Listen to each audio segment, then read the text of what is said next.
오늘 하나님 말씀은 요한복음 4장입니다. 4장 3절부터 7절까지 제가 봉독하겠습니다. 유대를 떠나서 다시 갈릴리로 가실새 사마리아를 통과해야 하겠는지라 사마리아에 있는 수가라는 동네에 이르시니 야곱이 그 아들 요셉에게 준 땅이 가깝고 또 야곱의 우물이 있더라. 예수께서 길 가시다가 피곤하여 우물 곁에 그대로 앉으시니 때가 6시쯤 되었더라.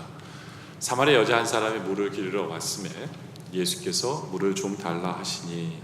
아멘. 오늘 이 말씀은 예수님이 사마리아 여인과 우물 앞에서 만나시는 장면을 소개합니다. 오늘 본문에 등장하는 이 사마리아 여인은 분명히 문제가 있는 삶 속에 있어서 목마름이 있는, 갈급함이 있는 그런 한 사람을 상징합니다. 왜냐하면 이 여인은 자신의 목마름을 엉뚱하게도 남편을 바꾸는 것으로 채우려고 한 사람입니다. 그래서 이 여인은 결혼을 5번 했고요. 그리고 지금 사는 사람은 동거하고 있는 그러한 여인의 모습을 우리에게 보여줍니다. 그런데 제가 이 여인을 보면서 안타까운 건 뭐냐면 분명히 자신의 삶에 문제가 있는데, 영적인 부분에 문제가 있는데 전혀 바꾸려는 의지가 없다라는 것입니다. 어떻게 아느냐 하면 이 여인은 그냥 늘 하던 대로 낯을 피해서, 사람들의 시선을 피해서 아무도 오지 않은 따가운 그 12시, 낮 12시에 가장 그 사람들이 오지 않는 시간을 정해서 우물에 와서 자신의 물을 가지고 가는 그 모습을 보면서 그런 것을 생각하게 되었습니다. 그냥 늘 하던 대로 사람들의 시선을 피해서, 그리고 얼굴은 가리고, 그리고 매일매일 하루하루 그렇게 살아가고 있는 모습을 보게 됩니다. 분명히 문제는 있습니다. 영적인 갈급함도 목마름도 있습니다. 그러나 그 문제를 해결하려기보다는 그냥 그렇게 매일매일 똑같이 어떤 특별한 일도 하지 아니하고 특별한 방법을 구하지도 아니하고 그냥 변화 없이 살아가고 있는 그러한 여인의 모습을 보게 되어집니다. 물론 땅바닥 걸어가다가 어떤 가끔 부스러기 같은 걸 주워서 먹을 수 있는 어떤 그런 기쁨 같은 거는 누릴 수 있겠죠. 그 인생에도 어떤 조그만 그런 기쁨들은 분명히 있을 거예요. 그렇지만 어떤 변화가 필요한데 그것에 대한 변화하려는 마음도, 변화해야 되겠다는 생각조차도 다 버려버린 그런 여인의 모습을 우리가 보게 됩니다. 제가 여러분에게 묻고 싶어요. 혹시 우리에게는 이런 모습은 없는지를 묻고 싶습니다. 우리는 말로는 하나님을 사랑한다고, 우리는 성도라고 생각합니다. 그리고 우리는 이 시간에 교회에 나오고 예배는 드립니다. 그러나 혹시 이 여인과 같이 분명히 우리가 뭔가를 해야 돼요. 뭔가를 해야 되는데 하지 않고, 해야 될 것은 하지 아니하고 그냥 매일매일 똑같은 삶의 루틴 속에서 내 영적인 목마름도 있고요. 한데도 불구하고 그것에 대해서 뭔가를 하려는 의지가 없이 그냥 매일매일 똑같이 살아가고 있는 우리의 모습은 없는지를 돌아봤으면 좋겠습니다. 이 여인이 바로 그 모습이었어요. 그런데 중요한 것은 바로 이 여인에게 예수님이 찾아오십니다. 예수님이 찾아오세요. 예수님이. 근데 우리 예수님이 여인에게 찾아오셨을 때 그 주제가, 대화의 주제가 물이었어요. 물. 7절에 보니까 사마리아 여자 중 한 사람이 물을 기르러 왔음에 예수께서 물을 좀 달라 하시니 라고 예수님께서 일부러 대화의 주제를 물로 삼으십니다. 물로. 왜 예수님께서는 이 대화의 주제를 물로 삼으셨을까요? 그리고 나중에 이 결론도 물에 해당하는 단어로 어떤 결론을 지으시죠. 왜냐하면 요한복음 4장 10절에 보면 예수님께서 대답하여 이르시되 내가 만약 하나님의 선물과 또 내게 물 좀 달라는 이가 누구인 줄 알았더라면 내가 그에게 구하였을 것이고 그가 생수를 내게 주었을 것이다 라고 또 이 영적인 축복을 생수라는 단어로 표현을 합니다. 왜 예수님께서는 이 여인에게 물이라는 단어로 왔을까라는 것을 우리가 분명히 생각해 봐야 합니다. 그 이유는 물의 보편성 때문에 그렇습니다. 무슨 얘기냐 하면 이 여인은요, 영적으로 목마름도 있었고 그리고 뭔가를 해결해야 된다라는 그런 생각도 갖고 있었어요. 근데 이미 지레짐작으로 포기하고 살았어요. 왜냐하면 본인은 죄인이라고 생각하기 때문에. 아무도 나에게, 특히 하나님도 나를 어떤 영적인 복을 주실 거라고 생각을 안 합니다. 왜냐하면 본인을 죄인이라고 생각하기 때문에 이미 포기하고 살았어요. 그래서 만약에 예수님께서 내가 너에게 복 주러 왔다고 해도 이 여인은 안 믿을 거예요. 믿지 않을 거예요. 그러다 보니까 예수님께서는 물이라는 주제로 이 여인과 대화합니다. 왜요? 이 여인이 지금 자기는 적어도 뭐를 얻을 수 있는 사람이기 때문에, 물은 자기가 노력하면 얻을 수 있는 사람이기 때문에, 그래서 물이라는 주제로 예수님은 대화를 하십니다. 왜요? 네가 물을 먹으러 우물가에 찾아와서 네가 수고하면 물을 얻어 먹은 것처럼 내가 너에게 주는 복도 네가 원하면 너는 받을 수 있어 라는 거예요. 그래서 주님이 10절에 그러잖아요. 내가 그에게 구하였을 것이요 그가 내게 생수를 주었습니다. 네가 구하면 난 줄 거야. 이게 물의 의미예요. 네가 물을 원하면 네가 물을 얻어 먹을 수 있는 것처럼, 물처럼 이 영적인 복도 네가 원하면 이제 너는 얻을 수 있어 라고 우리 주님께서는 이 얘기를 이 여인에게 해주고 싶었던 거예요. 여러분들, 우리도 마찬가지입니다. 우리도 혹시 우리가 신앙생활하면서 그냥 포기하고 살았던 어떤 신앙의 모습들은 없으십니까? 포기하지 마세요. 왜냐하면요, 우리 예수님이 나와 함께 하시기 때문에 그래요. 이 여인에게 예수님이 찾아오셨잖아요. 우리한테는 이미 찾아오셨어요. 예수님이요, 이미 찾아오셨어요. 그리고 이미 찾아온 우리 예수님께서 우리에게도 똑같은 말씀하세요. 네가 원하면 너 얻을 수 있어. 포기하지 마 라고 주님께서 오늘 우리에게 말씀하세요. 그래서 오늘 설교 제목이 뭐냐면 우리도 원하면 됩니다. 우리도 원하면 됩니다. 그렇다면 오늘 본문에 보면 이 여인에게 이루어진 것들이 어떤 것인가를 우리가 보기를 원해요. 그러면서 우리도 혹시 우리가 이것을 포기하고 있었다면 여러분에게 여러분도 원하면 됩니다라고 분명하게 말씀드리고 싶어요. 첫째가 뭐냐면 우리도 예수님과 대화할 수 있다는 거예요. 우리도 예수님과 대화할 수 있습니다. 오늘 예수님을 이렇게 보면 이 여인과 아주 긴 대화를 하십니다. 근데 그 당시의 문화로 보면요, 이거는 정말 가능할 거라고 생각도 못한 일이에요. 예수님이 이런 여자와 긴 대화를 하셨다? 이게 왜냐하면 가능하지 않을 수밖에 없었던 게, 그 당시에는요, 유대인이랑 사마리아인은 상종도 안 해요. 어느 정도 상종 안 하냐면 한 핏줄인데도 불구하고 그들은 이방인들과 이렇게 섞였다고 생각해서 유대인들은 너희들과 섞인 사람은 말도 안 해, 이렇게 됐어요. 그래서 보통 예루살렘에서 갈릴리를 가려면 사마리아 땅을 지나면 제일 빨라요. 근데 수많은 유대인들은요, 사마리아인들과 상종도 하기 싫어서 멀리 돌아갑니다. 요단강을 해서 거쳐가지고 멀리 돌아가요. 그만큼 수고를 할지언정 나는 너희들이랑 상종도 안 해. 이게 그 당시에 유대인들의 생각이에요. 그래서 사마리아 여인도 예수님 물 달라고 했을 때 이렇게 얘기하죠. 사마리아 여자가 이르되 당신은 어떻게 유대인으로서 어찌하여 사마리아 여자인 나에게 물을 달라 하나이까 하니 이는 유대인인 사마리아인과 상종하지 아니함이니라. 그러니까 이것 때문에 예수님과 이 여인이 대화할 수 있을 거라는 건 상상도 못한 거예요. 근데 예수님이 대화를 하세요. 예수님이 대화를 꺼내신 거예요. 거기다가 또 다른 이유는 둘이 대화하기가 이건 말도 안 되는 게 뭐냐면, 당시에는요, 어떤 남자가 여자와 이 대화하는 게 정말 이거는 말도 안 되는 일이었어요. 보통 여자들 같으면요, 남자가 이렇게 대화 나누잖아요, 이미 도망갔을 거예요. 근데 이 사마리아 여인의 이 백그라운드 때문에, 이 특수성 때문에 벌써 이 남자와 5번이나 결혼하고 뭐 이러니까 예수님이 말하셨을 때 이렇게 말을 할 수 있었던 이유가 거기 있었던 거예요. 이게 좋은 점도 있어요, 그죠? 네. 근데 중요한 것은요, 예수님이 이 여인에게 대화를 하셨다는 거예요. 절대로 이 여인은 상상도 해본 적이 없었는데 바로 이 상처 많은 이 여인이 예수님과 대화를 할 수 있었다. 왜냐하면 예수님이 찾아오셨기 때문에. 여러분들 그거 아세요?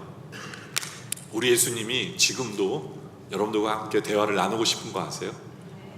그리고 지금도 그걸 시도하고 계시는 거 아세요? 우리 예수님이 어떻게 대화를 시도하시냐면 말씀으로 대화를 시도하세요. 저는 여러분들에게 그 방법을 알려드리고 싶어요. 혹시 모른다면. 왜냐하면 임마누엘의 우리 예수님께서 왜 여러분들 옆에 계시겠어요? 꽃다는 보리참 그냥 서 계시라고 그냥 임마누엘이라고 그러시는 거예요? 아니에요. 여러분과 얘기하고 싶으세요. 얘기하고 싶으세요. 근데 우리는 쌩까요. 세상 말로 하면 모른 채예요. 그럼 여러분들 혼자 살아요. 그러니까 주님은 계속 여러분들 쫓아다니시는데 여러분들은 무관심해요. 대화를 안 해요. 이게 얼마나 안타까운 일입니까? 그죠? 그럼 어떻게 대화할 수 있을까? 오늘 이 사마리아 여인과 예수님과 대화하는 이 내용을 가지고 대화하는 방법을 여러분들 알려드릴게요. 오늘 우리 예수님께서 사마리아 여인에게 7절에 이렇게 나오죠. 사마리아 여자 한 사람이 물을 기러 왔을 때 예수께서 물을 좀 달라 하시니, 여러분들 아시죠? 이 물은 여기서 상징적인 의미예요. 예수님께서 대화를 하시기 위해서 이 여인이 가지고 있는 것을 달라고 하신 거예요. 왜냐? 그래야 대화가 되니까. 그리고 나중에는 이 물로써 주님께서 생수로 연결시키잖아요. 물은 상징적인 거예요. 다시 말해서 이 말씀을 우리에게도 똑같이 해주세요. 아무개야, 네가 가지고 있는 이것 좀 나에게 줄래? 라고 주님이 오늘 여러분과 대화를 시도하시는 거예요. 말씀을 그렇게 묵상하는 거고 말씀을 그렇게 듣는 거예요. 주님이 여러분에게 말씀하시는 거예요. 아무개야, 네가 가지고 있는 시간을 나에게 좀 줄래? 아니면 네가 가지고 있는 그 물질을 나에게 좀 줄래? 아니면 네가 가지고 있는 그 열정을, 네가 지금 고민하고 있는 그걸 나에게 좀 줄래? 우리 주님이 여러분에게 지금 대화를 시도하세요. 저는 그게 뭔지 몰라요. 근데 여러분은 아세요. 여러분은 알아요. 왜냐하면 여러분 안에 계신 성령님이 알려주시기 때문에 그게 뭔지 알려주세요. 그러면 대화를 지속시키세요.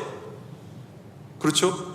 어떤 성도는 주님 제가 이거 드릴게요 하는 성도들이 있고, 어떤 성도는 주님 나중에요.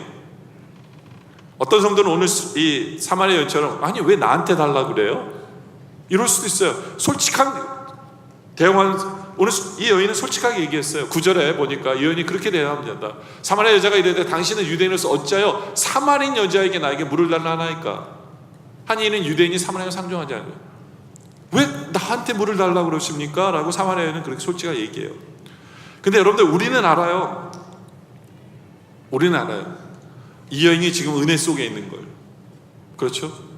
상종도 못할 여인인데 예수님이 찾아오셔서 대화하는 게 얼마나 감사한 거예요.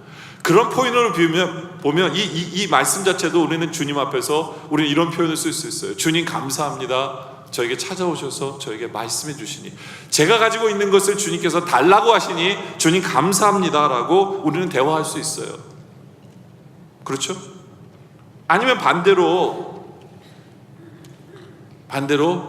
주님이 우리에게 오히려 가만히 있으면 우리가 이렇게 얘기하실 수 있어요. 10절에 보면 주님이 우리에게 말씀하십니다. 예수께 대답하실 때 내가 만약 하나님의 선물과 또 내게 물 좀 달라는 이가 누구인 줄 알았더라면, 우린 누군지 알아요. 그분이 우리 예수님인 거 알죠?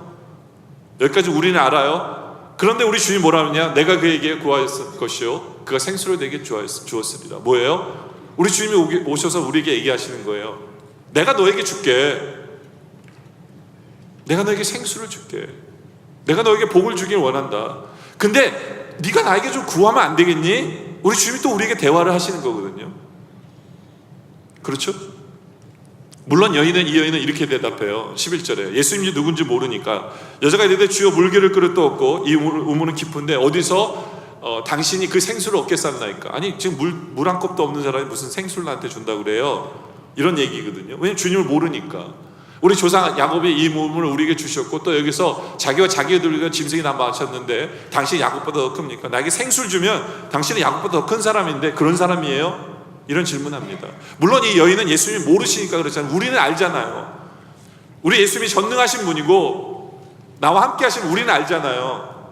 그렇죠? 우리는 이런 여인을 보면서 아이 무식하게 대답도 이런 대답하냐 이렇게 생각할 수도 있어요. 그렇지 우리는 제가 여러분에게 말하고 싶은 건 우리는 우리 예수님이 하나님이심을 아는데 문제는 뭐냐면 우리는 예수님과 대화 안 한다는 거예요. 우리는 예수님에게 달라고 하지도 않는다는 거예요.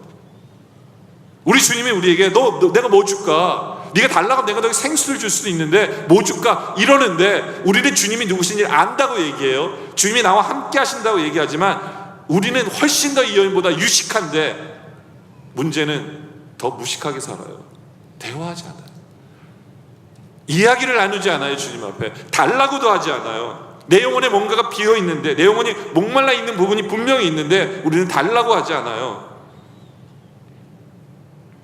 그것이 우리의 모습이에요. 우리는 할 말이 없어요. 여러분들, 네가 나에게 달라고 내가 너에게 줄게. 그럼 어떤 분은 그래요. 목사님, 제가 뭐 매번 달라고 하니까 미안해서 더 이상 요청도 못하겠다고. 그럼 안 달라고 그래도 돼요. 그럼 어떤 대화할 수 있어요? 주님께서 네가 달라고 내가 줄게 그러면, 아니 감사라도 할 수 있는 거 아니에요? 찬양이라도 할 수 있는 거잖아요. 주님 감사합니다. 주님이 이미 나에게 이 앞에 생수를 주셨기 때문에 저는 충분합니다. 주님 감사합니다. 이런 대화도 할 수 있어야 되잖아요. 근데 그런 것도 안 하잖아요. 그렇죠? 물론 여러분들은 그럴 수 있어요. 아니 생수가 뭔지도 모르는데 제가 뭐 어떻게 대화를 이어갑니까? 여기서 생수가 뭐예요? 아까 이 10절에 보면 그가 생수를 내게 주었으리라. 이 생수가 뭐냐? 정확하게 이 생수는 뭐냐면요, 요한복음 3장 37장 37절에 보면 명절 곧날 곧 큰 날에 예수께서 서서 외쳐 이르시되 누구든지 목마르거든 내게서 와서 마셔라 한 거예요. 그 사람들이 와 진짜 저희 가면 목마르지 않는 물을 줄래나 보다 갔는데 예수님 뭐라 하냐면 나를 믿는 자는 성경에 이런 것 같이 그 배에서 생수의 강이 흘러나오리라 라고 얘기를 해요. 배에서 생수의 강이 흘러나온대요. 그러니까 우리 안에 이미 생수가 넘쳐 있다는 거예요. 좀 잔인하게 얘기하면 여기가 터져가지고 그냥 이게 생수로 막 흘러나오는 장면을 얘기해 주시는 거예요. 저 생수가 뭘까? 그러니까 예수님이 설명해 주죠. 이는 그를 믿는 자들이 받을 성령을 가리켜 말씀하십니다. 다시 이 생수는 뭐예요? 성령님이라는 거예요. 그러니까 우리 예수님께서 우리 안에 생수처럼 우리 안에 넘쳐나시는 성령님이 우리 안에 계세요. 근데 문제는 뭐냐면요, 우리는 예수를 믿어서 우리 안에 성령이 계신데 나는 넘쳐나지 않는데요, 내 배에서 생수가 안 나오는데요, 이런 분들이 있어요. 왜 안 나올까요? 왜냐하면 이게 수도꼭지처럼 여러분들이 잠가버렸기 때문에 그래요. 왜냐하면 성령님을 무시했기 때문에 그래요. 성령과 여러분 대화를 해본 적도 없고 하려고 하지도 않고 여러분에게 계셔서 대화하시면서 계속해서 치호야 너 이렇게 살아야 돼, 너는 이렇게 살아야 돼, 계속해서 성령님이 얘기해 주시는데 여러분들 무시했기 때문에 그래요. 대화하려고 해본 적이 없기 때문에 그래요. 그것이 문제예요. 우리 안에 생수가 이미 있어요. 그렇죠? 근데 계속해서 이 여인, 이제 예수님과 이 여인이 대화를 보면요, 15절에 보니까 여자가 이르되 주여 그런 물을 내게 주사 목마르지도 않고 또 여기 물길로 오지도 않게 하옵소서. 이 여인은 되게 순수한 건 있어요. 그래서 5 남자랑 결혼했는지도 몰라요. 남자가 말하면 코치고대로 다 들으니까 그냥. 근데 순수하니까 생수 준다니까 또 이 여인이 뭐래요? 나한테 주세요. 그래서 물을 안 길러올 수 있도록 저한테 물 좀 주세요. 그런 물을 내게 주세요 라고 이 여인이 달라고 합니다. 실제로 달라고 해요. 이 여인은 진짜 물을 얘기한 거지만 예수님이 이제 그 물을 주십니다. 그 물을 주시는 방법이 뭐예요? 그게 16절이에요. 이르시되 가서 내 남편을 불러오라. 이 목사로서 절대로 하면 안 되는 얘기가 뭐냐면요, 그 성도의 아픔을 찌르면 안 돼요, 말씀으로. 근데 예수님이 지금 그 일을 하고 있는 거예요. 예수님만이 하실 수 있는 거예요. 예수님만이. 후비 팝니다. 아프도록. 그러니까 이 여인이 그 얘기를 듣고 17절에 좀 놀랬죠. 그러면서 솔직한 대답이지만 거짓말을 해요. 뭐냐면 여자가 대답하기를 나는 남편이 없나이다. 솔직한 말이에요. 왜냐면 지금 동거하고 있기 때문에 남편은 없어요. 근데 이거 거짓말이에요. 여러분들 우리가 신앙생활 하면서요, 우리가 주님과 대화할 때요, 정말 이런 대화 많이 하는 거 아세요? 솔직하지만 거짓말이에요. 그게 무슨 말이냐면 겉으로는 솔직한 것 같지만 진짜 다 얘기는 안 해요, 우리 주님 앞에. 그게 문제예요. 우리 주님은요 다 듣고 싶어 하세요. 진실을 듣고 싶어 하세요. 우리 주님은 정말 주님 내가 죄인입니다, 내가 이런 죄를 졌습니다, 주님 용서해 주세요, 이런 얘기를 듣고 싶으셔서 여러분을 후벼파는 거예요. 정말 여러분들은 주님과 다른 대화 안 하시더라도요, 이 대화는 꼭 하셔야 돼요. 왜냐면 이 대화가 결정타예요. 여러분의 죄를 지적해 주시고 그 죄 앞에서 주님 제가 죄인입니다, 이 대화는 정말 중요한 거예요. 예수님께서 그래서 이런 얘기하잖아요. 예수님께 좋게 얘기하세요. 예수께서 이르시되 그래 내가 내 남편이 없다는 말 맞아 하면서 전곡을 찌르시죠. 너에게는 5 남편이 있었고 지금 있는 자도 내 남편은 아니야. 왜냐면 너 결혼 안 했으니까. 주님이 정확하게 지적해 주세요. 주님과 이런 대화가 필요해요. 그냥 아기자기한 대화만이 아니에요. 정말 우리로 회개케 하는 그런 대화가 필요하다는 거예요. 그리고 이 여인이 이 대화를 딱 들으니까 19절에 뭐라고 얘기합니까? 여자가 이르되 주여 내가 보니 주님 역시 선지자입니다. 맞아요. 우리 예수님 선지자 맞아요. 선지자가 하는 일이 뭐예요? 우리의 죄에 대해서 하나님의 말씀을 가지고 찌르는 일을 하는 것이 선지자예요. 근데 재미있는 것은 이 여자가 예수님과 대화를 처음 할 때는 한 유대인의 한 남자로만 생각했어요. 근데 예수님과 계속 대화를 해나가면서 예수님에 대해서 바뀌기 시작합니다. 아, 이 사람이 선지자구나를 바뀌기 시작해요. 근데 계속해서 예수님과 대화하면서 이제는 선지자로 끝나는 게 아니라 이분이 그리스도구나라는 것까지 알게 돼요. 그게 이제 요한복음 4장 29절에 보니까 내가 행한 모든 일을 내게 말한 사람을 와서 보라. 이는 그리스도가 아니냐. 이 여인은 예수 그리스도를 만나요. 메시아를 보게 되는 거죠. 여러분들 우리가 예수님과 깊은 대화를 나누다 보면요 똑같아요. 왜 나에게 선지자처럼 주님 찌르세요? 근데 역시 주님이 진정한 나의 메시아시고 나의 구원자시고 나의 치료자 맞습니다 라고 고백하는 거예요. 이것이 주님과 제대로 된 대화를 하는 성도들의 모습이에요. 여러분들 그렇게 생각할지 몰라요. 목사니까 하나님과 대화하지. 그리고 여러분들 포기하면서 사는 분들 없으세요? 아니에요. 목사이기 때문에 대화하는 거 아니에요. 아니 주님은 왜 여러분들 옆에 계시겠어요? 대화하려고 계시는 거거든요. 여러분들 착각하지 마세요. 제가 여러분들 옆에 계신 주님과 대화하십시오라고 얘기하면요 나보러 연극하라는 얘기인가? 프리텐드 하라는 얘기인가? 아니에요. 제가 여러분에게 농담하는 거 아니에요. 이렇게 해보세요. 이게요 연극하라는 얘기가 아니에요. 주님은 여러분 옆에 계세요. 그리고 주님은 말씀으로 여러분과 대화하고 계세요. 물론 우리 세상 사람들이 하는 대화는 아니에요. 왜냐하면 세상 사람들 대화는 직통으로 얘기하니까. 근데 우리 예수님의 대화는 말씀으로 대화하다 보니까 그것이 상징적인 부분들이 있어요. 그게 좀 힘들 수는 있어요. 근데요 그렇기 때문에 주님과 대화 속에는 묵상이 필요한 거예요. 그래서 묵상이. 근데 이 묵상을 하다 보니까 주님께 주신 말씀을 가지고 주님과 대화하다 보면요 우리는 훨씬 더 깊은 대화를 하게 살 수 있게 돼요. 근데 많은 분들이 포기해버려요. 난 모르니까. 아니에요. 여러분의 수준으로 말씀을 가지고 대화하세요. 누구나가 대화가 가능해요. 해보세요. 여러분도 할 수 있어요. 할 수 있어요. 대화를 통해서 살아계신 주님을 만나는 여러분들이 원합니다. 두 번째로는 우리가 뭘 할 수 있느냐? 우리도 제대로 예배드릴 수 있어요. 제대로 예배드릴 수 있어요. 오늘 이 여인은 예수님과 깊은 대화를 하다가 갑자기 주제가 예배에 대한 질문을 합니다. 20절에 보니까 이 여인이 질문하죠. 우리 조상들은 이 산에서 예배하였는데 당신들의 말은 예배할 곳이 예루살렘에 있다 하더이다. 갑자기 예배에 대한 얘기를 합니다. 보죠. 예수님이 그 여인의 죄를 딱 지적했잖아요. 그러니까 이 여인이 당신은 선지자군요 얘기를 해요. 그게 19절이에요. 근데 20절에 가서 갑자기 주제를 예배로 돌립니다. 왜 예배로 돌렸을까요? 더 이상 남편 얘기하기 싫어서요? 왜 갑자기 예배로 돌렸을까요? 이 여인이 주제를. 왜 예배로 돌렸느냐 하면 그 이유는 그 당시에 모든 사람들은 죄를 지면 어떻게 해야 돼요? 죄를 씻기 위해서 제사를 드려야 돼요. 이 여인은 이제 자기의 잘못을 알았어요. 그래서 죄를 씻고 싶었어요. 죄를 씻고 싶은데 이게 헷갈리는 게 뭐냐면 아니 자기 동네 사람들은 엉뚱하게 그 다른 산에 가요. 근데 유대인들은 당신이 온 그 유대인들은 예루살렘에 가서 제사를 드린대요. 그러니까 이 여인은 자기 죄를 씻고 싶으니까 바른 제사를 드리고 싶은 거예요. 바른 예배를 드리고 싶어서 예수님께 물어본 거예요. 도대체 어디 가서 제가 예배를 드려야 합니까? 바른 예배에 대한 소망을 이 여인이 갖기 시작한 거예요. 바른 예배에 대한. 이거 엄청난 그 프로그레스예요. 발전이에요. 이제 바른 예배를 드리고 싶은 이 여인의 마음. 그랬을 때 주님께서 바른 예배에 대해서 가르쳐 주시죠.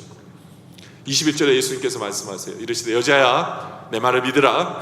이 산에서도 말고 예루살렘에서 말고 너희가 예배할 때가 이르리라 라고 주님이 예배에 대해서 알려주세요. 알아듣기 힘든 말이에요. 왜냐하면 주님이 이제는 십자가 지시고 부활하시고 그러면서 이 예배가 뭔지를 알려주시는 거예요. 근데 이 여인이 알아듣지 못하는 말이지만 이게 진실이니까 예수님은 이 여인에게 설명해 주세요. 바른 예배라는 것은 장소에 달린 게 아니야. 장소에 달린 것이 아니라 너의 마음, 너의 자세에 달려 있어. 주님께서 이런 것을 설명하는 거예요. 그래서 23절에 예수님께서 뭐라고 하시냐면 아버지께 참되게 예배하는 자들은 영과 진리로 예배할 때가 오나니 곧 이때라. 아버지께서는 자기에게 이렇게 예배하는 자를 찾으시느니라. 그러면서 하나님은 영이시니 예배하는 자가 영과 진리로 예배하라. 이것이 바른 예배라는 거예요. 영과 진리로 드리는 것이 바른 예배다. 여기서 영은 성령님을 얘기하죠. 그렇죠? 왜 성령 안에서 예배를 드리는 게 뭐냐면 우리는 육신의 주배를 받는 사람들이기 때문에 우리의 생각과 이런 모든 것은 바르지 못해요. 그러다 보니까 우리는 성령님을 의지해서 성령님이 원하시는 그 모습으로 하나님께 예배를 드리는 것이 그것이 진정한 바른 예배다라는 거죠. 또 여기서 진리로 예배를 드린다는 것은 뭐냐 하면 말씀으로 예배를 드린다는 거예요. 좀 더 자세하게 설명하자면 말씀이 우리에게 알려주시는 것대로 우리가 살아가는 거예요. 우리 주님께서 말씀으로 너는 죄를 회개해라는 거잖아요. 그럼 우리가 죄를 회개하는 것이 예배라는 거예요. 우리 주님이 너는 말씀에 순종해, 그것이 예배라는 거고요. 범사에 감사해, 그러면 그것이 예배예요. 또 이웃과 사랑하고 화목해 그렇게 살 때 우리는 그것이 예배예요. 무엇보다 예배는 우리 하나님 안에서 하나님과 동행하면서 하나님의 임재 속에서 드려지는 것이 예배예요. 하나님이 계신 어떤 것이든지 그것은 예배다. 그것이 진리예요. 진리로 예배를 드리는 거예요. 그래서 아까 우리가 다시 뒷절로 돌아가면 21절에 장소가 중요하지 않다고 그랬잖아요. 4장 21절에 보면 그렇죠? 이 산에서도 말고 예루살렘에도 말고 너희가 아버지께 예배, 장소가 중요한 게 아니라 어디든지라는 의미가 포함되어 있어요. 예배라는 건요, 우리가 있는 그 자리가 예배의 장소예요. 우리가 아까 찬양 불렀던 것도 우리가 있는 그 자리가, 왜냐하면 진리를 가지고 그 말씀대로 순종하는 자리가 예배이기 때문에 우리 삶 전체가 예배다 라고 우리 주님께서는 말씀하는 거예요. 다시 말해서 바른 예배라는 것은 우리 삶 전체가 예배라고 생각하고 말씀에 순종하면서 매일매일 살아가는 그 순간이 우리는 예배예요. 그렇다면 지금 드리는 건 뭡니까? 바로 이 예배를 하나님 원하시는 예배 맞아요. 이 예배라는 건 뭐냐면 각자의 성도들이 각자의 삶 속에 있어서 말씀에 순종하면서 매 순간이 예배자로서의 삶을 살아오다가 주일날이 되면 이 자리에 그런 성도들이 함께 모여서 나로 말미암아 예배로 하나님께 드리면서 살아갈 수 있게 하신 그 하나님을 찬송하고 하나님을 높이며 하나님 말씀 앞에 다시 한 번 더 함께 모여서 하나님의 영광을 드러내는 이 자리가 또 예배 장소인 거죠. 바로 그러한 예배의 장소가, 바로 이 자리가 그런 예배가 될 때 하나님께서 가장 기뻐 받으신 예배고 하나님이 원하시는 바른 예배가 되는 거죠. 근데 성도들이 세상 속에서는 온갖 죄는 다 짓다가 그냥 예배에 대한 기대도 없이 온갖 죄는 다 짓다가 그냥 여기 그냥 참석만 하는 그러한 예배라면 하나님 원하시는 예배가 아니에요. 바른 예배가 될 수 없고 살아있는 예배가 될 수가 없어요.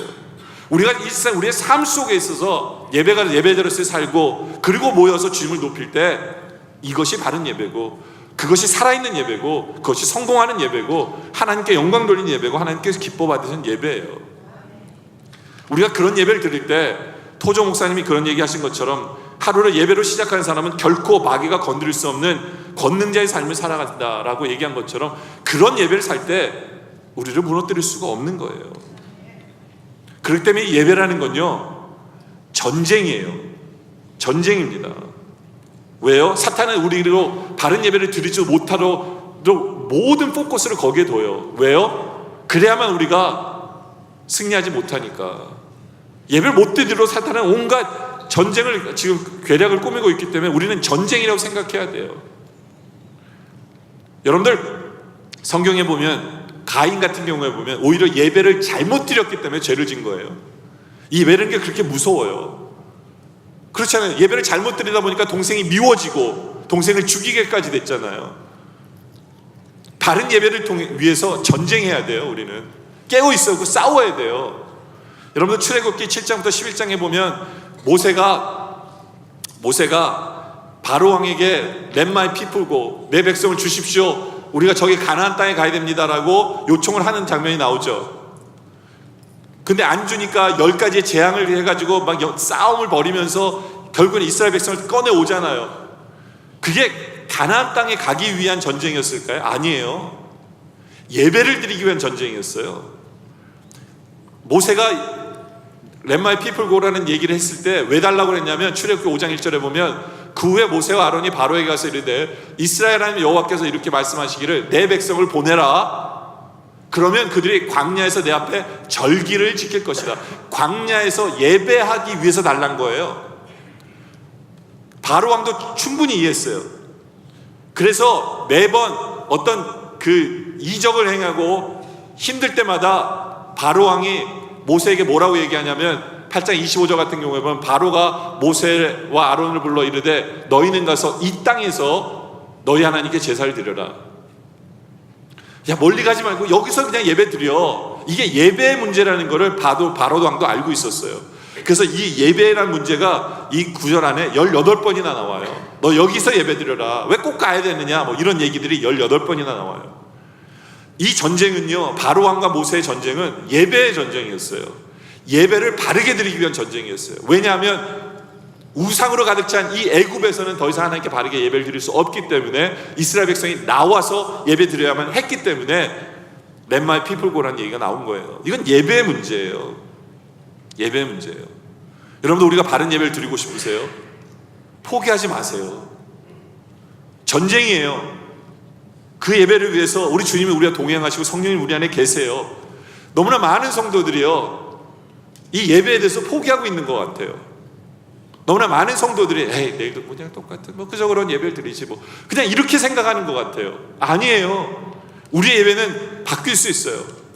우리 예배는 성령 충만한 예배 드릴 수 있어요. 전쟁이라 생각하고 내 삶 전체를 예배로 드린다고 생각하고 사세요. 예. 하나님께서 기뻐 받으신 예배를 위해서 준비하세요. 포기하지 마세요. 에이, 나야 그렇지 뭐 나는. 아니에요. 사마리아 여인도 바른 예배를 드리기 시작합니다. 우리도 바뀔 수 있어요. 예배가 바로 돼야 돼요. 예배가 바로 돼야 돼요. 우리 예배가 바로 되지 못하면요, 우리 성도도 아무것도 아니에요. 아브라함과 롯 같은 경우에 보면요, 능력으로 보면 롯이 훨씬 더 대단한 사람이에요. 롯은 열심히 살았고요, 이렇게 보는 눈도 있고요, 어디가 기름진 그런 욕심도 있었고요. 근데 축복은 정작 누가 받아요? 아브라함이 받잖아요. 왜요? 아브라함은 예배하는 사람이었기 때문에 그래요. 가는 곳곳마다 예배했기 때문에 그래요. 그렇죠? 그것뿐만 아니에요. 이삭과 이스마엘은 어떻고요? 이스마엘은요, 능력 있는 사람이에요. 그 당시에 그는요, 광야를 주름 잡는 장수였고 지도자였어요. 땅을 정복하는 정복자였어요. 그런가 하면 이삭은요, 정말 바보예요. 자기가 가진 것도 뺏기는 사람이에요. 가진 거 다 뺏기는 것 같았어요. 그러나 결국에는 축복받은 사람 누구예요? 이삭이에요. 왜요? 이삭은 예배하는 사람이었기 때문에 그래요. 다른 거 하나도 없어요. 이삭은 예배하는 사람이었어요. 야곱과 에서도 그래요. 에서가 훨씬 힘이 있어요. 그러니까 야곱도 무서워서 도망쳤잖아요. 능력도 훨씬 더 에서가 많아요. 그런데 정작 축복은 누가 받아요? 야곱이 받잖아요. 왜요? 도망하면서도 야곱은 예배하는 사람이었기 때문에 그래요. 바른 예배, 우리는 여기에 생명 걸어야 돼요. 이게 포기할 문제가 아니에요. 에이, 뭐 그렇지만 난 주일날 예배 드리고 그냥 왔다 그러면 그 매일 뭐 그냥 루틴적으로 이러면 되는 거지. 이게 뭐 예배지. 뭐 나 예배 드렸어요, 도장 찍었어요, 갑니다. 그게 아니에요. 우리도 할 수 있어요. 왜요? 성령이 내 안에 계시고 주님이 역사하실 것이기 때문에 포기하지 마세요. 싸우세요. 바른 예배를 위해서 준비하세요. 그것이 우리의 모습이길 원합니다. 세 번째로는 영혼 구원의 사명을 감당할 수 있습니다. 여러분의 이렇게 표정을 이렇게 보면요, 첫 번째, 두 번째는 굉장히 자신 있는 표정으로 저를 쳐다보세요. 목사님, 저 잘하고 있어요. 뭐 그거 가지고 전 이미 할 수 있고요. 저 하고 있어요. 이 세 번째 포인트로 가면 이제 고개를 이렇게 숙이세요. 그게 무슨 얘기냐면요, 여러분들 포기하고 있는 거예요. 이건 못해요. 제가 설교하는 동안에도 여러분들 그럴 거예요. 전 이건 못해요. 해봤는데 안 돼요. 이러실지 몰라요. 근데요, 사마리아 여인이 이걸 할 수 있을 거라고 상상을 해봤어요. 사마리아 여인은요, 사람 만나기 싫어가지고 혼자 우물 오는 사람이에요. 이 사람이 예수를 만나고 어떻게 됩니까? 4장 28절에 여자가 물동이를 버려두고요, 동네로 들어가서 사람들에게 이르되 내가 행한 모든 일을 내게 말한 사람을 와서 보라. 이는 그리스도가 아니냐라고 전파합니다. 더 대단한 건요, 이 여인이 얼마나 이상한 여인이지 않은데 이 말을 듣고 사람들이 다 어떻게 해요? 30절에 그들이 동네에서 나와 예수께로 옵니다. 이 여인의 말을 들어요. 이 여인의 말을 들어요. 정말 불가능할 거라고 생각했던 이 일이 벌어지는 거예요. 이 여인이 이럴 수 있을 거라고 상상을 해봤겠어요? 근데 이 여인도 했다는 거예요. 그럼 우리도 할 수 있는 거 아니에요? 우리도 할 수 있는 거 아니에요? 우리 주님은요, 이게 주님이 얼마나 원하시는지를 우리는 봐야 돼요. 그 사람들이 이렇게 오니까 딱 오고 있는데 주님은 그걸 이제 보고 있는데요, 제자들이 그때 밥을 갖고 온 거예요. 그래서 31절에 그 사이에 제자들이 청하여 이르되 랍비여 잡수소서. 그러니까 주님 뭐라 그러세요? 이르시되 내게는 너희가 알지 못하는 먹을 양식이 있느니라. 뭐예요? 안 먹어도 배부르다는 거예요. 주님은 언제 배부르세요? 그러니까 이게 뭐냐면 주님이 제일 좋아하는 게 뭐냐는 얘기를 하신 거예요. 그거 뭐냐? 34절에 예수께서 이르시되 나의 양식은 나의 보내신 이의 뜻을 행하며 그 일을 온전히 이루는 이거라. 그게 뭐예요? 영원 구원이라는 거예요. 그 여인의 말을 듣고 주님께로 지금 찾아오는 그 사람들을 보면서 안 먹어도 배부르다는 거예요. 왜냐하면 주님이 소원이기 때문에, 주님이 원하는 거기 때문에. 우리는 이 마음을, 주님의 마음을 우리도 가져야 돼요. 주님의 마음을 가져야 돼요. 그러면서 주님이 뭐라 그러세요? 35절에 너희는 넉 달이 지나 추수할 때가 이르다 하지만 그러나 나는 너에게 이르노니 너희 눈을 들어 밭을 보라 휘어져 추수하게 되었노라. 아마 이렇게 사람들이 이렇게 쫙 올 때, 주님께로 올 때요, 옆에는 밭이었던 것 같아요. 논이든가. 근데 아직 이게 익지 않았어요. 아직도 초록색이에요. 저는 잘 모르지만 노래야 이게 준비가 된 거죠. 맞죠? 본 적이 없어서 하여튼. 그러니까 보통 이스라엘은 4월 달에 추수하거든요. 그러니까 12월 달인 것 같아요. 그러니까 예수님은 사람을 보고 논을 본 거예요. 그래서 너희는 논만 보면서 아직 추수할 때가 안 됐다고 얘기하지만 나는 사람을 보면서 추수할 때가 된 것을 본다라고 말씀하시는 거예요. 저는요, 우리는 예수의 마음을 가져야 되지만 또한 우리는 예수님의 눈을 가져야 돼요.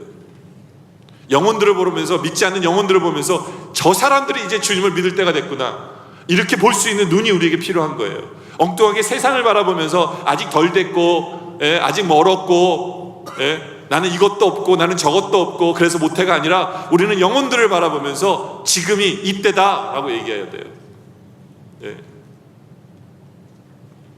주님께서 보라 휘어져 추수하게 되었노라 라는 얘기는 뭐냐면 우리에게 명령하시는 거예요. 지금 이제부터 나가서 복음을 전해라 라고 우리에게 명령하시는 거예요.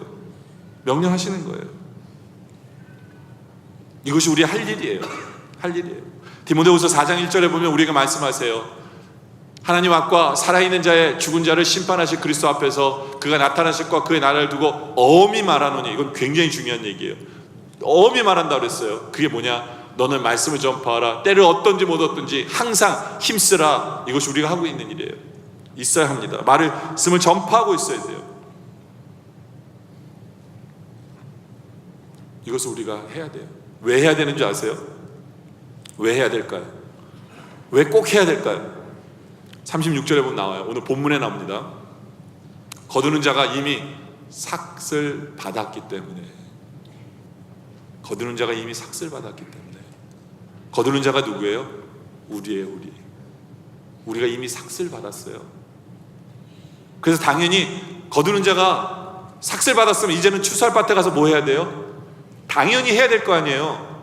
안 하면 어떻게 해요? 돈 받고 안 하면 어떻게 돼요? 그건 도둑놈이죠. 도둑놈이죠. 사기꾼이든가. 우리 주님 우리에게 얘기해서 너 삭슬 이미 받았어. 여러분, 내가 언제 받았어요? 여러분 이렇게 얘기할지 모르지만 여러분 삭 받았어요, 안 받았어요? 우리에게 삭 주셨어요. 이미 그 주신 삭이 뭐냐면 구원이라는 삭이에요. 예수님께서 나의 죄를 위해 죽어주심으로 말미암아 우리에게 구원이라는 삭을 이미 주신 거예요. 그 삭을 받았기 때문에 저 안 해요, 이건 도둑놈인 거예요. 우리는 안 할 수가 없어요. 해야만 돼요. 삭을 받았기 때문에. 근데 왜 주님이 삭을 이미 주셨을까요? 여러분들 이게 귀한 일은요, 삭을 먼저 주고 일을 시켜요. 나중에 줄게 이러지 않아요. 너무 귀한 일이기 때문에. 이게 우리를 위한 것이기도 해요. 왜요? 너무나 귀한 일이에요. 그래서 베드로전서 2장 9절에 보면 우리가 앞 구절은 너무나 잘하는데 뒷 구절은 너무 몰라요. 그게 베드로전서 2장 9절인데요. 그러나 너희는 택하신 족속이요 왕같은 제사장들이요 거룩한 나라요 그 소유가 된 백성이니, 여기까지 잘 알죠. 그래서 뭐 해야 돼 우리가? 이는 너희를 어두운 데서 불러내어 그의 귀한 빛에 들어가기 전 이에 아름다운 덕을 선포하게 하려 하심이라. 그게 우리 할 일이라는 거예요. 우리는 택하신 족속이고요, 우리는 왕같은 제사장이고요, 우리는 하나님의 소유된 백성이에요. 왜 그렇게 하셨어요? 아름다운 덕을 전하려고, 복음을 전하라고 우리에게 그렇게 하신 거예요. 그렇죠?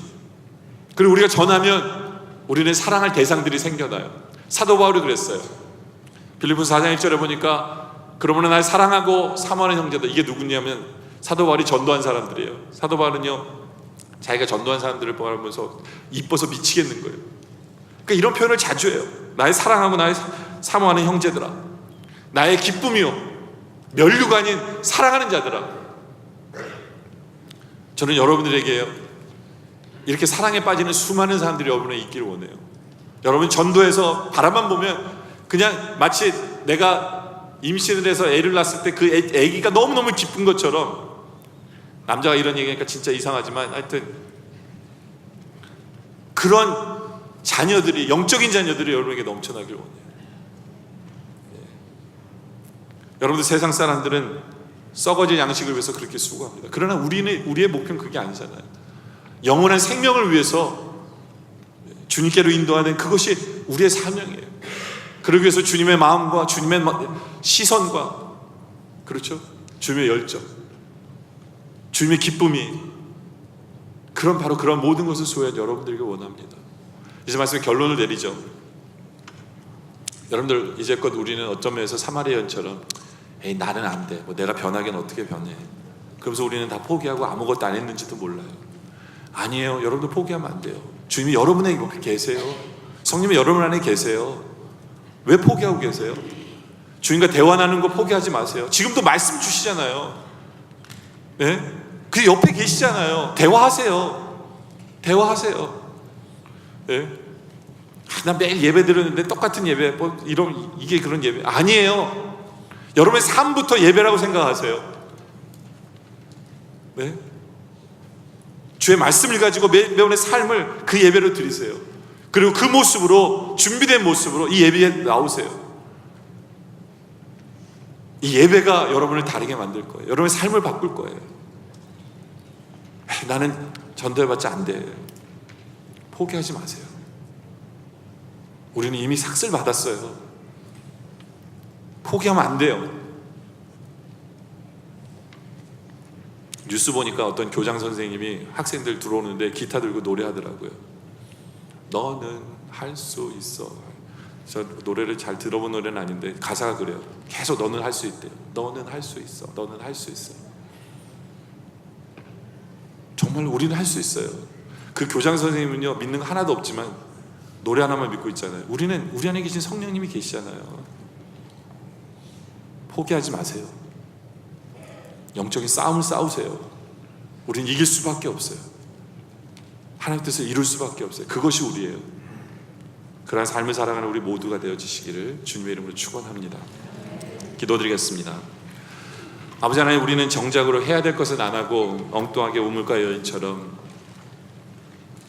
우물가 여인이 세상 것을 쫓아서 남편만 바꿨던 것처럼 우리도 세상을 쫓아가며 세상을 사랑했고 마치 세상이 우리에게 답을 줄 수 있을 것이라는 착각 가운데 살았던 것을 주님 회개합니다. 정작 해야 될 것을 포기했던 우리의 모습, 이제 우리가 주님 때문에 할 수 있어라고 일어서기 원합니다. 이제 주님과 나는 대화할 수 있다는 것을, 그 확신을 갖게 하여 주시옵소서. 말씀으로 주님과 대화하게 하여 주시옵소서. 오늘의 예배와 내일 예배가 다르다는 것을 알게 하여 주시옵소서. 우리 예배 속에 빠질 수 있음을, 우리의 예배가 성령 충만하고 은혜 가운데 하나님을 만나는 그런 예배가 될 수 있는 것임을 기억하게 하여 주시옵소서. 그러기 위해서 매 순간이 예배되게 하여 주시옵소서. 부족한 나지만 주의 복음을 전할 때 수많은 사람들이 주께로 나올 수 있다는 것을 믿게 하여 주시옵소서.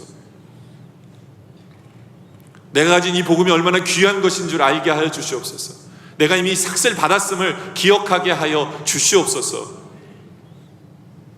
그래야 기쁨으로 이 사명 감당함으로 말미암아 수많은 사랑하는 사람들이 생기게 하여 주시옵소서.